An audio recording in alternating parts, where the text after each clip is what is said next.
Okay, so in terms of exploration and colonization, there's a number of reasons why, or factors why this happens at this period of time. There are some advancements in shipbuilding at this period of time. There's this new ship type called a caravel. Generally, for a long period of time, trade was occurring in the Mediterranean, which is kind of a fairly gentle sea. You get out into the Atlantic, and it's rougher, choppier waters. The Portuguese come up with this thing called a caravel. And the caravel is able to weather the ocean, the Atlantic Ocean, travel everywhere. They come up with some different kinds of sails and masts that really work quite well. In terms of navigation, they're using new devices that are coming mostly from the Arab world in order to determine where they are on the globe. And all of these things together, these technological innovations that are happening, allow people then to travel across the Atlantic and try to find other places. But just because you can do that doesn't mean that you will do that. And a number of years go by where they actually have some of these technological devices, and they don't go out exploring. And so what is it that's causing them to go out and explore? Well, there's a number of things. One could be the new monarchies. Remember, the new monarchies are coming around 1480, 1450 or so, and going beyond that. And number 5 in the new monarchy, or number 2 in the new monarchies, the things that characterize them, would be looking for revenue. Number 5 is trying to gain additional territory. So 2 and 5 work here for new monarchs who are allowing people under their flag or under their permission to go forth and find new places, and quite frankly, to simply conquer them. The Europeans have kind of an interesting idea about when you meet somebody new, you don't, sort of befriend them. You kind of figure out, are you more powerful than them? And if you are, then you conquer them. And it's just sort of what they have going on. So this is what's happening at this period of time. In addition to that, the Renaissance is happening. And if you think about Renaissance men who are trying to show off their talents, who are very, active and want to be famous and enjoy their money and show off their power, you get a guy like Columbus or Vasco da Gama or Ferdinand Magellan. These guys are perfect examples of Renaissance men. That's exactly what they're doing. They're not just staying at home and hoping to get into heaven by being good. They're going forth, showing what they can do, ruling over their crews, conquering peoples, and being real Renaissance men. Finally, there is a desire at this point in time to make money, as usual. And the way that people can make a lot of money at this point in time is through the spice trade or through products that come out of Asia. And so they're looking for, both the Portuguese and the Spanish are looking for a new route to Asia to get a hold of Asian goods or Eastern products.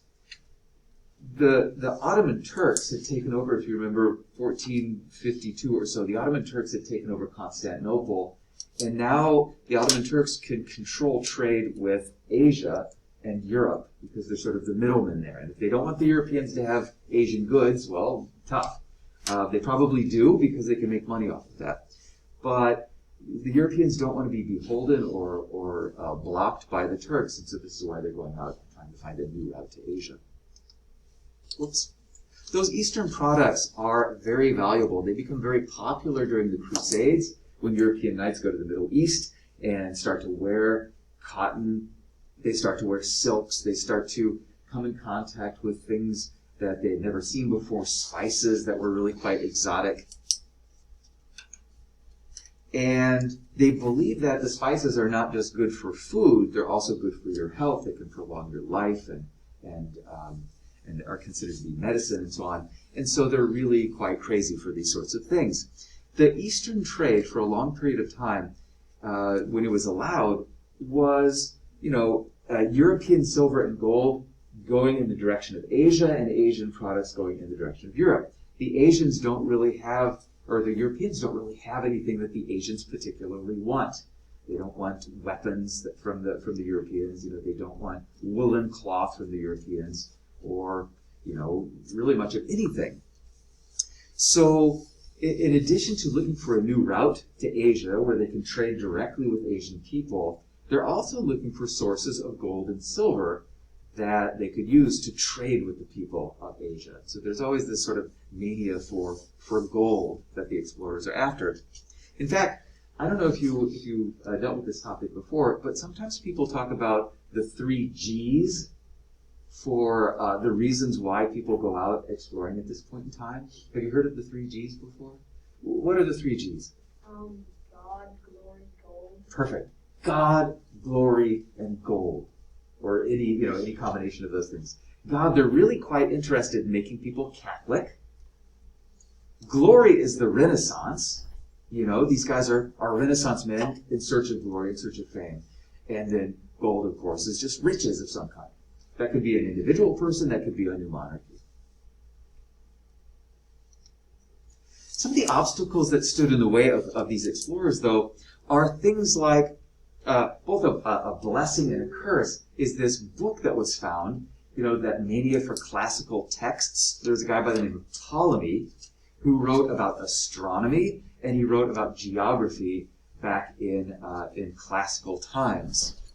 And he writes this book about the world that he knew, and the Greeks actually, and the Romans actually knew quite a bit about the world. They knew, for example, that the earth was a sphere. All the smart people at this point in time knew that the earth was a sphere. And he thought, he wasn't really sure if one could get around Africa, for example, to get to Asia, but he knew that Asia existed. This is kind of like a map built off of Ptolemy's Geographica, which is the name of his book. So they rediscover this old text that describes the earth as a sphere, describes the earth much smaller, actually, than it was. And people who are Renaissance men at this point in time love classical texts, and so they're reading this book that they had found, and they are misunderstanding or understanding that the world is a sphere, but then that it's a very small sphere. A problem or another obstacle, so that's both a blessing and a curse, obviously, right? We're not really sure. He's encouraging people to go out and explore, but then giving sort of wrong data or wrong information about how big things are. An additional problem or obstacle would be superstitions. And like I said, people who are smart, people who are educated, they know that the world is a sphere, and they have ideas about what it looks like and so on. But regular people, especially like the ship's crews, are not educated men. They're really kind of the scum of the earth. Oftentimes, people aren't going to miss them if they disappear off the face of the earth. And so there's all these kinds of superstitions that the crews have, and quite frankly, some of the more educated people who are running these voyages of exploration as well. Things about, legends about Amazonian warriors or Christian people who are under the control of this Christian king named Prester John, and sea monsters of various kinds, and mermaids and mermen, all these sorts of things that people seem to believe in at this point in time, could make a voyage difficult, could make it difficult for somebody to say, let's put a crew together and we're going to sail across the ocean. They might be afraid of being sucked under by a gigantic monster of some kind. The ship's crews, in particular, like I say, are a danger. And anybody who's in charge of a fleet of ships or even one ship has to kind of lie to their crew, has to manipulate their crew, has to use rhetoric to convince them to continue. This is a huge problem for these captains. Columbus, I think, has 3 different log books. A real log book, a log book for the men, and then a log book that he's going to turn into the King and Queen of Spain. So just having to be a Renaissance man and control these people is really kind of difficult. They mutiny from time to time. It's not uncommon for them to mutiny, to overthrow their captains, throw their captains overboard, and maybe the entire ship is never heard from again. Finally, there's a bunch of things like woodworms. These are literally that. They're worms that kind of dig into the wood of the ship. And after a number of years, the ship starts to weaken and it falls apart. So you better get your voyage done pretty quickly because your ship is going to fall apart. Scurvy is a disease that a lot of sailors get because they're not getting the right nutrition. They get kind of weak, their teeth fall out, and they end up oftentimes dying from this. they need vitamin C, they need fresh vegetables, they need fresh fruit, and they're not getting that on long ocean voyages. Sometimes they're just running out of food as they get stuck in the doldrums. The wind isn't going anymore, their ship is stuck, that they're starving to death, they're dehydrated, they're dying. It's a huge problem. So if you can get in a little ship, a caravel, and go across the ocean and actually hit something, you're really doing well. I'd love to know all the names of all the explorers who never made it. If you know what I mean. You know, we know Columbus and all these other people. But there's got to be dozens of guys who tried something similar and just never made it. Well, Portugal and Spain are the two new monarchies that are engaged at first in this exploration and colonization. They're both really upset about the Italian monopoly in the spice trade. I said that the Ottoman Turks controlled spices from the East and products from the East, but really it's the Italians, as the Europeans, who are controlling this trade as well. You have to, the Italians are going over to the Turks, for example, and trading with the Turks, picking up spices, picking up silks, picking up cottons, bringing them to Europe, and then spreading them throughout Europe. This is why the Renaissance happens first on the Italian peninsula, because they're making a lot of wealth from that. So Portugal and Spain are kind of locked out of that. They are looking to make some sort of connection with the East themselves, and they realize that their position on the Atlantic kind of puts them in a position to sail west or to sail south instead of sailing east and running into the Turks. So they're looking for a direct route to Asia. They have this kind of crusading mentality as well, and in fact they have crusaders. Going back to about the 7th century or so, Muslim people came across the Straits of Gibraltar from North Africa and took over the Iberian Peninsula, took over Portugal and Spain, and for hundreds of years controlled the people in what will be Portugal and Spain someday. You might remember when Ferdinand and Isabella come to the throne in Castile and Aragon, that this little kingdom of Granada here at the bottom is the last little bit of Muslim-held territory on the Iberian Peninsula, and in 1492 they're able to conquer this last stronghold or this last bastion of Muslim control.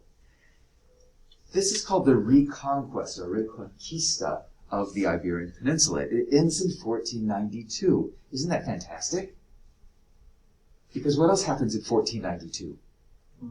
Columbus sails, and that's exactly what happens. So imagine that they have these conquerors, they have these warriors who are fighting somebody from a different religion and trying to take over their territory. And this ends in 1492. You have all of these out-of-work crusaders, or you have all of these out-of-work soldiers. They're really not good for much else other than fighting. And so, King Ferdinand and Queen Isabella are looking for something to do with these guys. Perfect. Columbus sails in 1492. He's going to discover these new lands, and now there's a place for these conquerors, these conquistadors, to go. They have a kind of crusading mentality still. Portugal is the first of these countries to explore, but finds their route to Asia.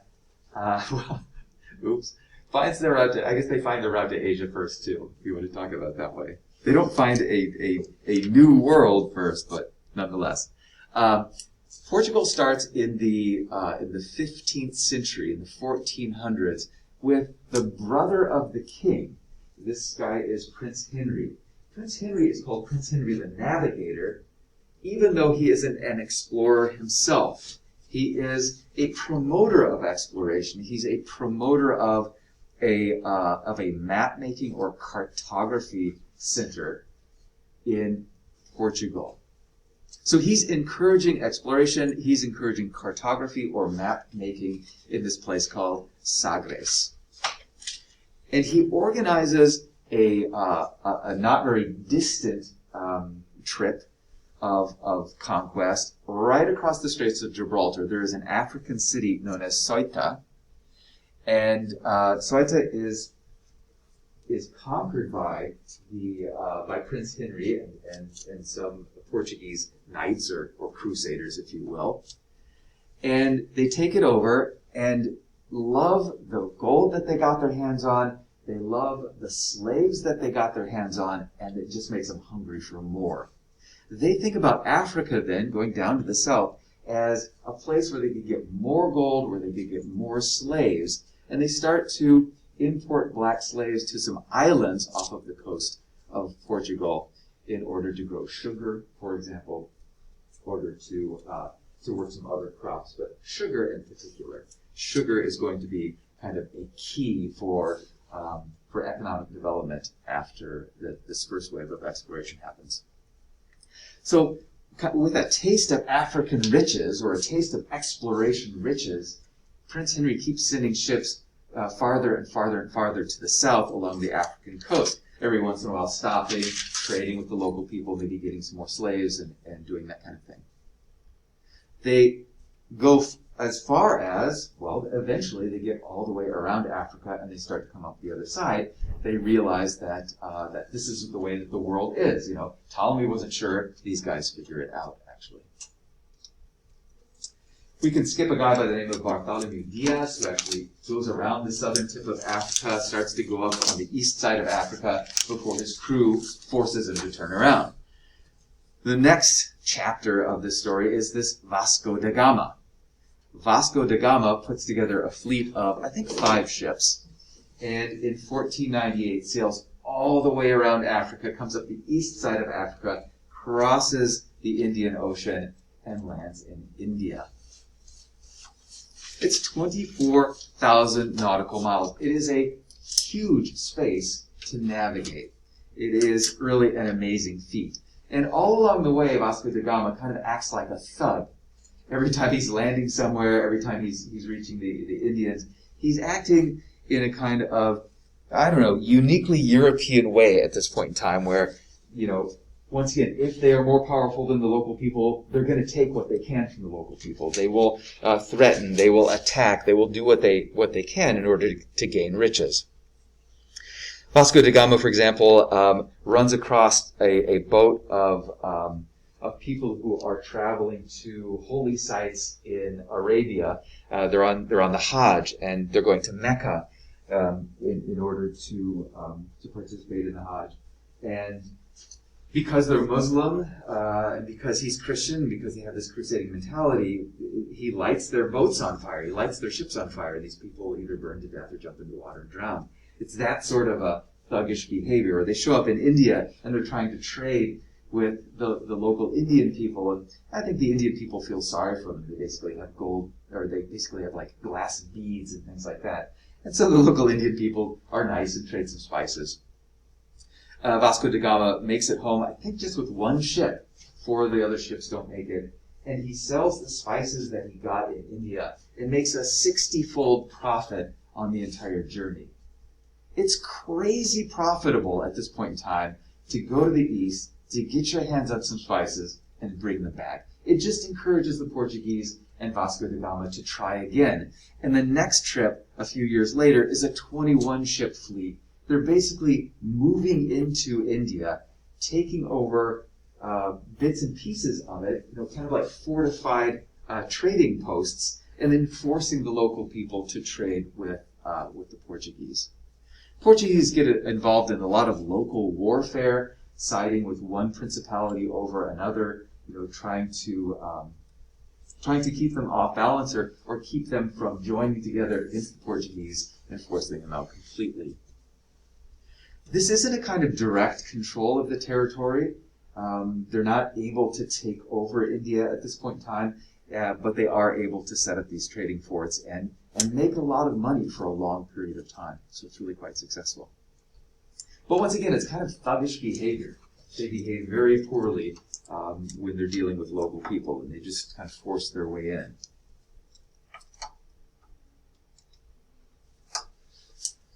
Once again, it's not direct control. It is trade forts. And they're able to get a new pipeline of spices from the east going all the way around Africa and coming into Lisbon, into Portugal. The price of spices declined pretty rapidly, which is great, for people in Europe. More people in Europe can get a taste of these spices, get a hold of these spices. Consumption is increasing to kind of balances out. It's still possible to make a lot of money off of the spice trade. Even though it isn't worth crazy amounts of money, it's cheaper, more people are after it. A city-state like Venice, though, this Italian city-state like Venice that previously had a monopoly on extremely expensive spices, is now in trouble because they're making a lot less money off of being the middleman between the Asians, the Turks, and the Europeans. And this is really part of the reason why the Renaissance starts to decline, or it starts to go away on the Italian peninsula. The source of their wealth is going away. It's hard to enjoy your wealth and be a Renaissance man if you don't have so much wealth anymore.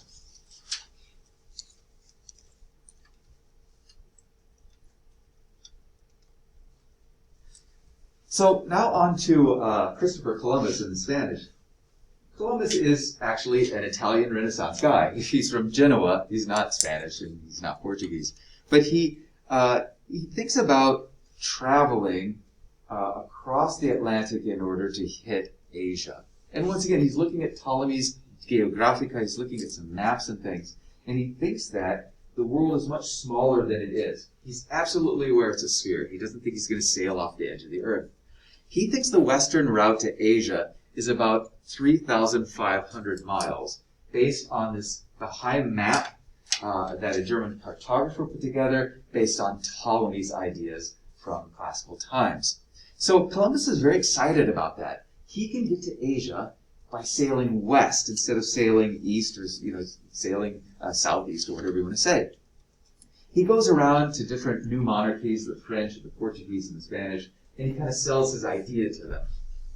Nobody really wants to risk it, and a lot of people say no to him. But finally, in 1492, once Granada has been conquered, Queen Isabella of Castile says, "Okay, what do I have to risk, really? I'll give you a ship. We'll get you a couple more ships. We'll send you with 3 ships. You can go and try out your idea. That 3,500 miles from Spain, you're going to hit something, and it's going to be, it'll be Japan, basically, or it'll be China, or it'll be India."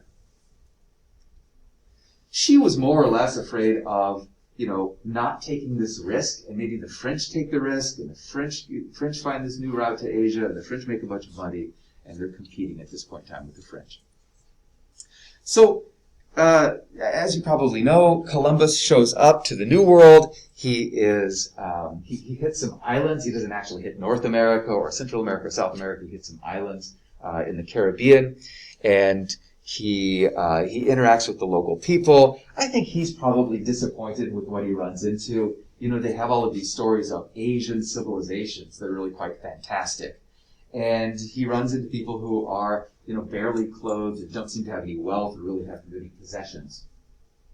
But he tries to make the best of it and, find plants that look like spices and grab some of the local people, I think that's called kidnapping, and bring them back to Spain with them and present the riches of what he found in quote-unquote Asia when he went on his voyage of exploration. The Spanish crown is pretty disappointed too.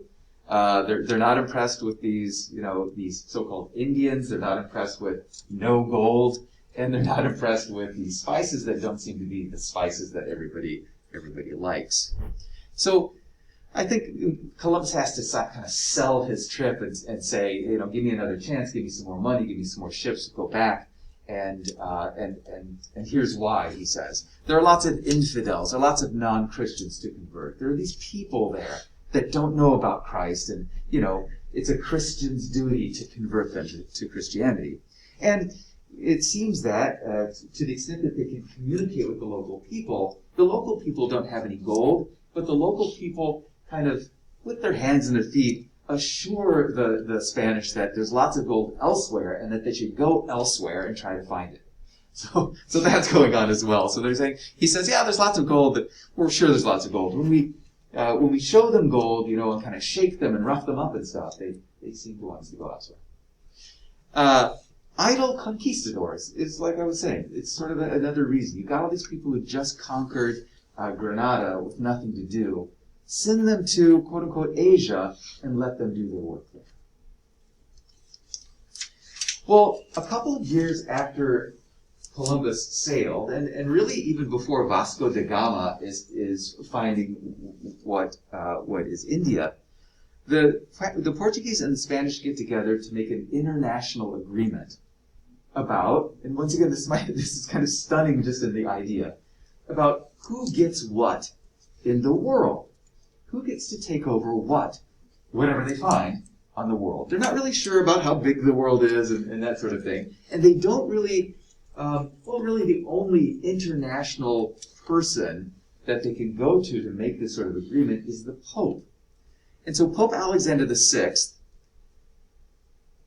makes a division of the world between the Spanish and the Portuguese.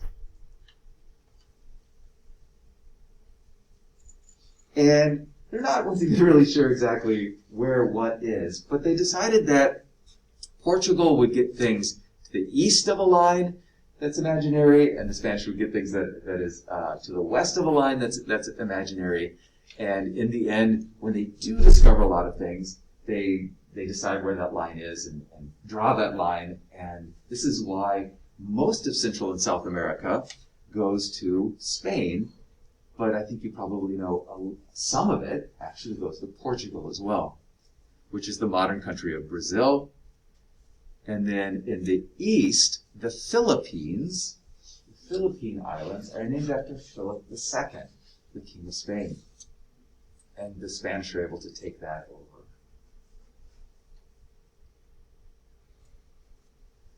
The part that I love about that is just the idea that whatever you find, you can work out with your religious leader, and he's giving away parts of the world where people apparently have no say over their own territories.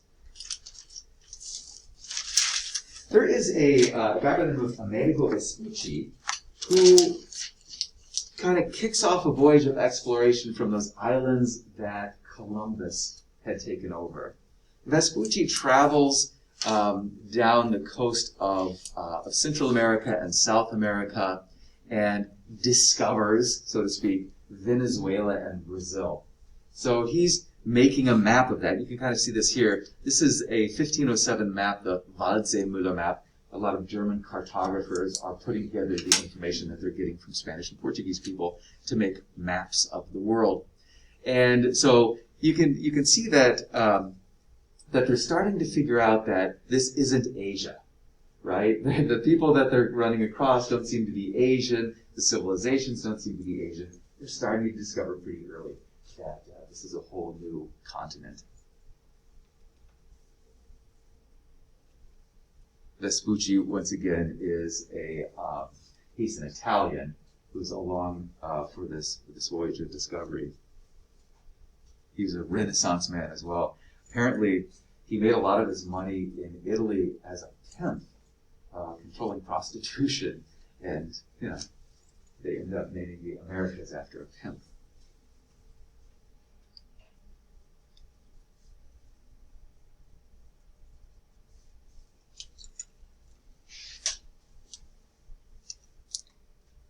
Ferdinand Magellan is the first person to circumnavigate the globe. At least that's what it says on his biography. But that's not really true. He is the person who puts together this voyage of 5 ships that attempt to circumnavigate the globe. He is a Portuguese guy, and he is put in charge. The Spanish crown sends him out, or it allows him to go out and discover. And he sails kind of like where Amerigo Vespucci was, and he wants to try to go around the tip of South America, and the Spanish who are along with him don't really particularly like him. These are Spanish noblemen who are in charge of other ships, and he has a lot of problems with them. He has one of the ships just sort of flee on him. They escape. A couple of the other ships, 2-3 of the other ships at one point in time mutinied against him. He had to get control of that mutiny, and he did it in kind of a very Machiavellian way, or sort of Renaissance man way, where he invited the mutineers to come over and parley with him or talk with him. And as soon as they got on board his ship, he had a few of them killed, and the rest of them then kind of fell into line and said, "Oh, sorry, there was some misunderstandings. We didn't know you were going to kill us for mutiny." he sails, and this is really crazy. You can see it on the map here. He sails around the coast of South America, the tip of South America, in the south there. Weird. It's called the Strait of Magellan. Coincidence, I guess. And he sails across the Pacific. This is the part that is just amazing. Look at all that space that they're traveling, really with no place to stop and get more water, get more food, and they suffer. They eat the leather off of their shoes and so on. They finally make it to the Philippines. Magellan is, once again, he's got this European attitude of superiority, and he gets tricked into getting involved in local warfare between Filipino tribes. And these Filipinos let him know, once again, hands and feet, however they're doing this, that if his forces support them, that they will start following his religion. So he's really excited about that and wants to help these guys out. He decides to help this one tribe out against another tribe, not with the Spanish Marines who are on board, but with like cabin boys and cooks. He wants to show the superiority of Spanish Christian people using people who aren't fighters to fight against these native islanders. It goes really badly. The local tribes people basically slaughter Ferdinand Magellan and these non-fighters, while Spanish Marines are sort of sitting on a ship offshore watching this happen, thinking, wow, that's really going badly. So Magellan actually dies on this trip, and maybe his bones make it back with him to Spain. The person who actually does do the circumnavigation of the world is a guy by the name of Juan del Cano.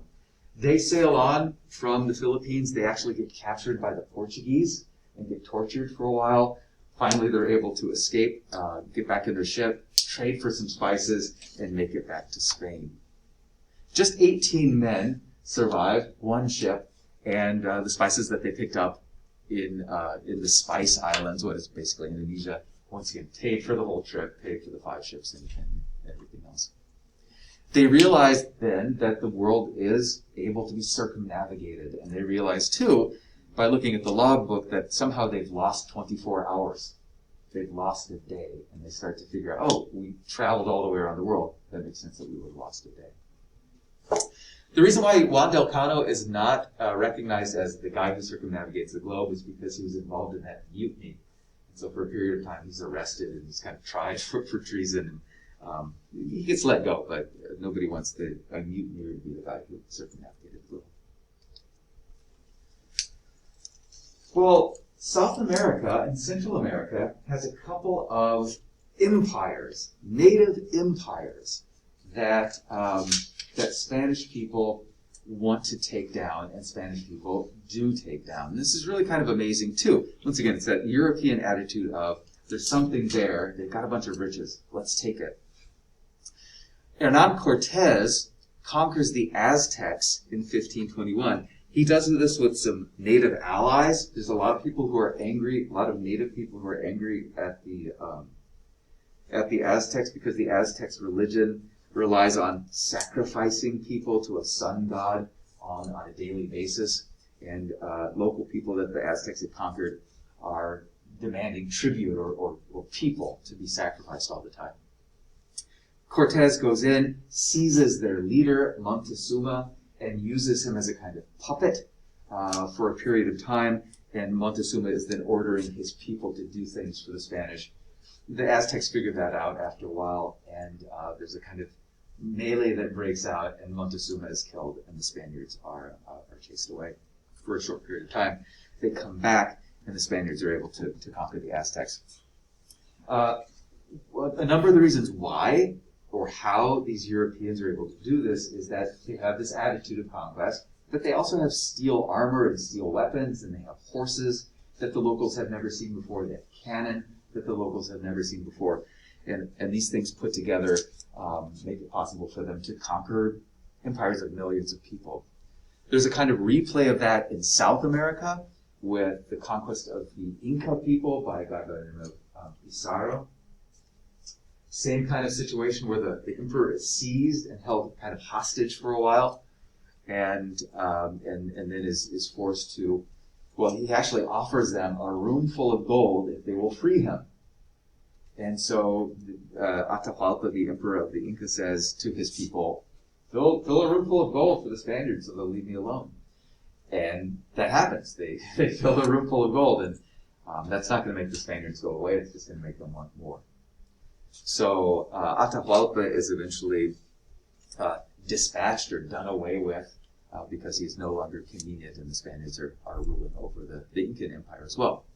A number of Spanish colonists show up and are granted the use of Indian labor. These are called encomiendas. So imagine a bunch of Spanish men show up, and each one of these Spanish men is given a territory to rule over and the ability to use native people to grow crops for them, to engage in mining for them perhaps, or do whatever it happens to be that's going to make them money. The native people who are subjected to this encomienda system are decimated by the hard work that they have to do, but moreover, because there's a bunch of diseases that are coming over from the New World, that the people of the coming over from the Old World to the New World, that the people of the Americas had not experienced before. People in Africa, in Asia, and in Europe lived closely with farm animals, and a bunch of diseases developed out of that relationship of living together with farm animals. In North America, South America at this point in time, there are none of those animals that you and I think of as farm animals. There's no cows or horses or pigs or anything like that in the Americas until the Spaniards bring them over. So these diseases spread rapidly among the native population and kill some 80% of the native people in the Americas. Just wipe out huge numbers of Native Americans. The Catholic Church comes in, wanting to make people Christian, wanting to make people Catholic. And to some extent, they're forcing them to convert to Catholicism, because that's just the way that the Europeans believe, right? There's one true church. If you don't believe in Christianity, you're going to be damned, you're going to burn in hell. So this Catholic Church comes in, converts the natives, and then tries to protect them from the Spaniards who are trying to economically exploit them. A guy by the name of Bartolomé de las Casas, a clergyman, is writing back to Europe explaining how terrible the situation is in the Americas for the native people, and trying to get the Pope, for example, to outlaw slavery among native peoples. And that happens. The Pope does that. As 80% of the population of the Americas is dying off, and as those European settlers want to continue to make economic profit, they start to bring in black slaves from Africa, this thing that the Portuguese had kind of started. And it turns out to be a trade of, over time, of millions of people. About 10 million people probably end up getting moved from Africa into the Americas to work as slave labor, to work in the economies of these places. Here's Cortés and Pizarro, and this is Moctezuma, and then also Atahualpa.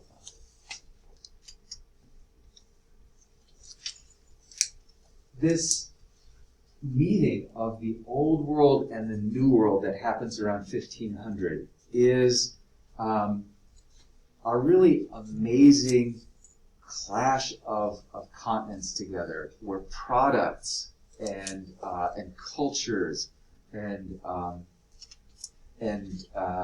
diseases and all these kinds of things are being exchanged for really the first time. It's called the Columbian Exchange. Old world, new world, exchange of plants and animals and foods, human beings, diseases, religions, languages, all of this stuff is being very quickly put together. Domesticated animals, like I said, all those farm animals that we see if you go out to the country and you see a farm, none of those things are here before the Spaniards show up. They all come with the Spaniards. Sugar is an old world product that grows great in the Caribbean and grows great in Brazil, and grows great in some parts of Central and South America. And so they make a lot of money off of sugar, but sugar is really hard to grow, it's really hard to process, and they use black African slave labor in order to do that. Coffee beans, same thing. Coffee beans grow great in Central and South America, old world product. Christianity is new to the New World and forced upon the people. Lots of diseases are coming over for the first time. The New World is also providing some things that become sort of typical of Europe over time as well. The potato, for example, is brought back to Europe. It doesn't have to be grown in North America and Central America and South America. It can be grown by Irish people, for example. And as you know, over time, it becomes a staple for Irish people. It becomes a staple, really, for a lot of people in Northern and Eastern Europe. Corn is another product that comes over from the New World, and people in Southern Europe enjoy corn quite a bit. Cocoa and the tomato are also New World products that get established in the Old World. Think about Italian cuisine without the tomato. Is that even possible? Because it was that way for a long period of time, until about 1500, when these things start to come over. Swiss chocolate doesn't exist until 1600 or so. The Spanish, and to some extent the Portuguese, in the New World take over Central and South America. They have these governors called viceroys. They have a council of judges called the Audiencia. They have bureaucratic officials called corregidoras. And the Spanish crown is getting a fifth of the wealth from the New World. It's called the king's fifth, or the quinto. This becomes a very lucrative area for the Spanish crown.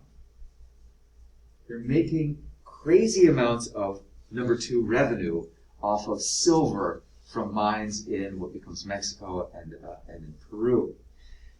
Sadly, they're just squandering that wealth, not on building more wealth, but on trying to make everybody in Europe be Catholic in these wars of religion. Trying to invade England with the Spanish Armada, for example. As I said, this is a very different kind of setup in trying to take over a place rather than just setting up a trade for it, like what the Portuguese had going on. They're taking over everything and running everything as a part of the king. This is Charles V, the king's territories. The Catholic Church is coming in too. It's not the Protestant churches, it's the Catholic churches that are coming in and taking over.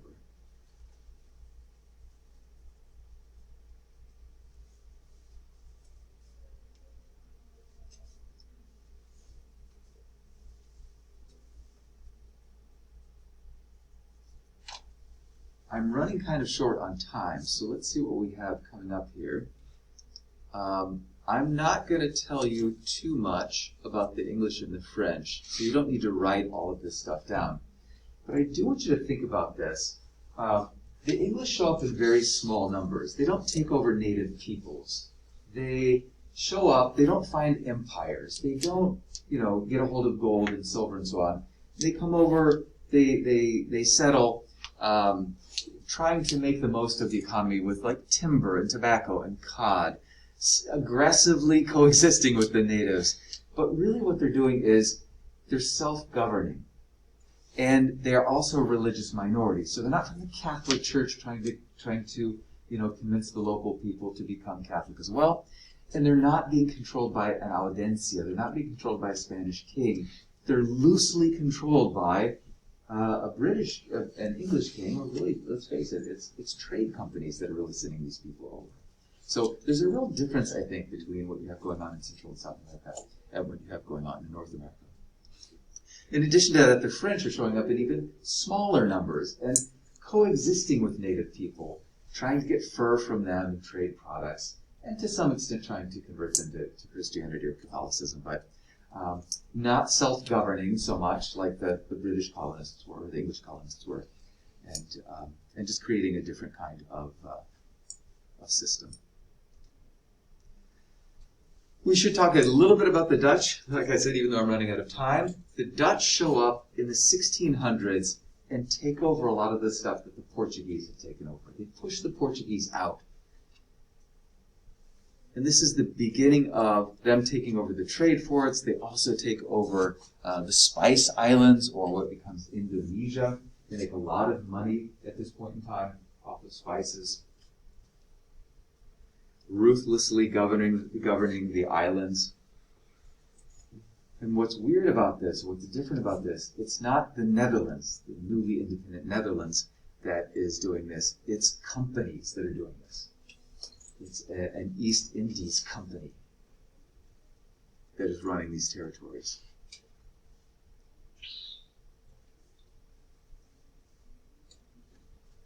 You're about to see the little Netherlands, this country that gets born out of a religious struggle or a war of religion, about to have a golden age. A little tiny state, but one of the wealthiest states in Europe and one of the happiest places to live during the 1600s.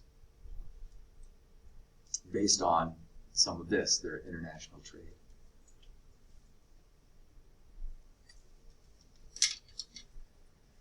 Let's see if this works for us.